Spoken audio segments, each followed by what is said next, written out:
Whoa. Yeah. There we go. I'm pretty proud to be here doing this type of contemporary cooking with my native foods. Whoa, there it is, there's the aftertaste. Yeah. It's just giving me life right now. Hey everyone, today I've got 3 deadly meals to share with you all. So they're awesome locally sourced and gathered food. We've even got some stingray and some emu. All right, let's go, let's get cooking.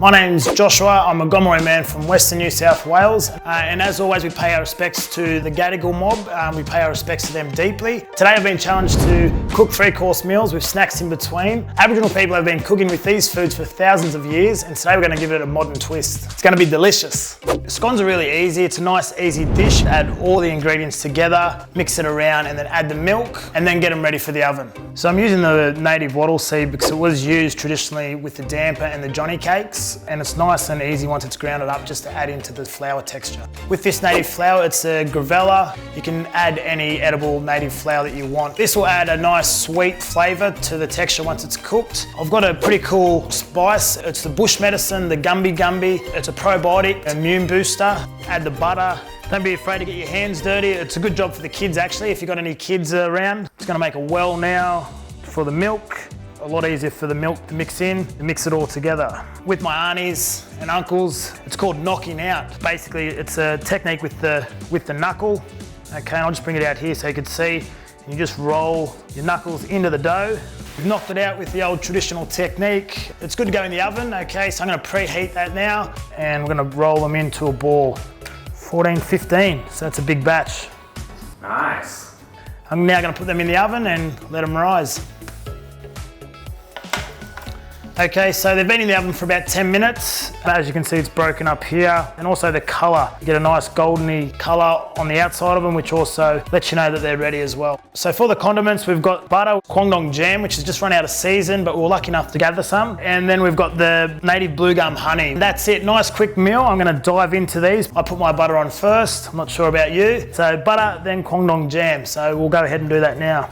Lots of butter. And the Kwangdong jam, won't go too much of this. It does have a bit of a sweet hit. Give it a taste.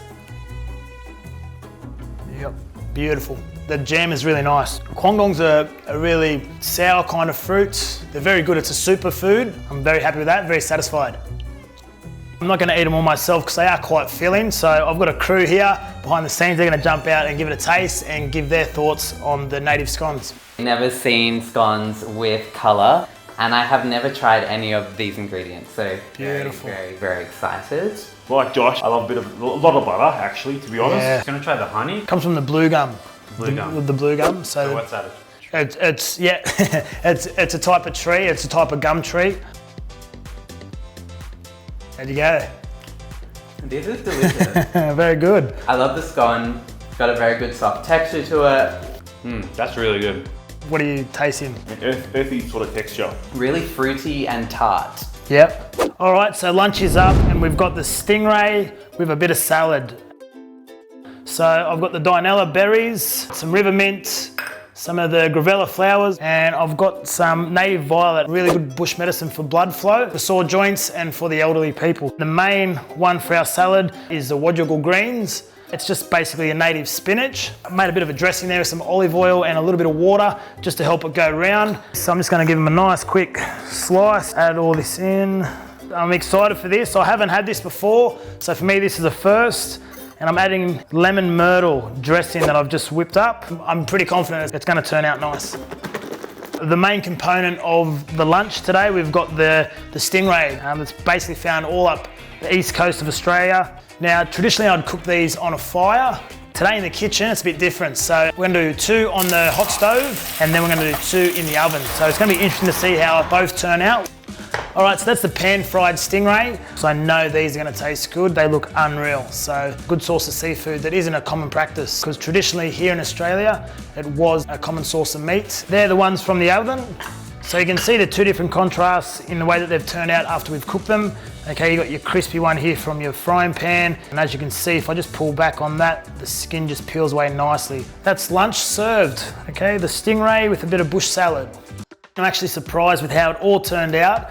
I'm really eager to get in and give it a try. Before I do that, I'm just going to quickly sprinkle some garnish on there, a bit of native salt bush and some pepperberry too that I've diced down. This is the one off the frying pan. I've got my salad here that looks absolutely amazing. So I'm going to have that all in one just to... it's nice, very fresh. As I said, it was the first time cooking this dish in the kitchen and I'm actually blown away by how well it went. That meat is cooked amazingly. I didn't think it was gonna cook well on the frying pan as opposed to the fire, which what I'm used to. So, tastes good to me. I'm gonna get some taste testers on. That's really good. It's got a very light seafood taste. It is very meaty as well. Did you guys think it tastes like chicken or? Yeah, I did. Everything tastes like chicken. Yeah. Oh, I just got some of that salad in there and it added like a pop of lemon. Yeah. I'm not a big seafood eater, so I really wasn't sure what to expect, especially from a stingray. Yep.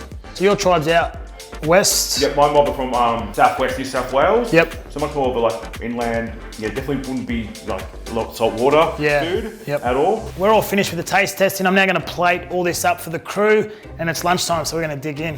What I've got here are some snacks. They're native berries. So the dianella and the beardheath, they're coastal berries. And the lily pilly, that sort of grows all over Australia. Very lucky to grab some of the last of the lily pillies. They've just gone out of season, so I'm not going to taste them because I know what they taste like. They're going to be for my taste testers. Dianella. Dianella, that's right. Yep.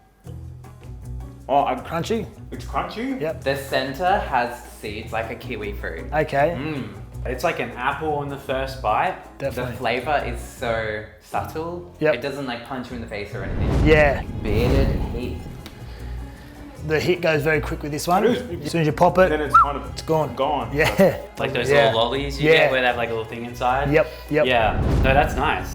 Medicine berry, the lily pilly. Oh wow. Oh, that was delicious. That's probably my favourite. It's nice, isn't it? It's kind of like a sour apple to me. Apple, yeah. Yeah. A lot of people have said apple. That's really nice. Really Yeah. refreshing. Welcome to meal number 3, dinner. This is my favourite dish that I've been looking forward to all day out of the 3. We've got some nice red emu meat. We've got some murnong. It's actually very rare, this ribosome, so it's a superfood, a produce that was commonly used traditionally, and just with everything that's happened through colonisation, the farming, the land clearing, they've sort of become very sacred. First time cooking with these, so excited to see how they turn out. We're going to do 2 cooking methods, one in honey and then with some ginger, which I'm also going to put on the emu. And this is the plant that it grows from. A lot of you probably walk past this every day and not realise that it's native ginger. I will just quickly talk about the marinade. It's a little bit of that pepperberry. We've got a little bit of salt bush, some of that gumby, red gum that we haven't used at all today, so another new ingredient. So that's all in olive oil and a bit of water just to go over the steaks before they go on the frying pans. All right, so I've just split the murnongs into 2. So we're gonna have the garlic on one, so I'll just sprinkle that on now. And this one, I'm just gonna tip some of that blue gum honey over this. All right, and just to try and get that nice sweet taste. Haven't left them on too long, gave them a quick flip. The marinade looks like and really smells like it's doing its job in there, so won't be too long and we can get these off and onto the plate. This is the first cook up of the murnong with the garlic and the olive oil. I'm a little bit concerned about how thick these are and how we are cooking these. So possibly would have been a good idea maybe to slice them up a little bit. Okay, again, I'm very happy with how the dish turned out. I'm gonna start with the honey murnong first. Here we go, so it's nice and soft. And that's cooked perfect. It's really nice. It's just like the Australian potato. All right, I'm gonna give the ginger one a go. Here we go. This one's a little bit softer, so cooked a bit longer.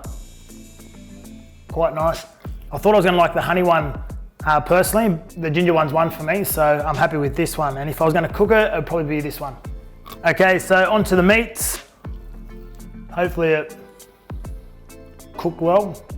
It actually has a little bit of sweetness to it, and that's from the red gum that we added in, so I'm happy with that. It's probably a little bit overcooked to be honest, but I think it's just fine. So for me, this is the first time actually trying any of these, so I'm very excited. Yeah. All right. Oh wow. Ooh. I love the honey. It gives a nice sweet flavour. It's really nice. Yeah. It's not like any other vegetable that I've had. It tastes like a root. Yeah. Yeah. I mean, it's a plant, Yeah. I suppose. Yeah. But I'm going to go straight for the ginger. All right.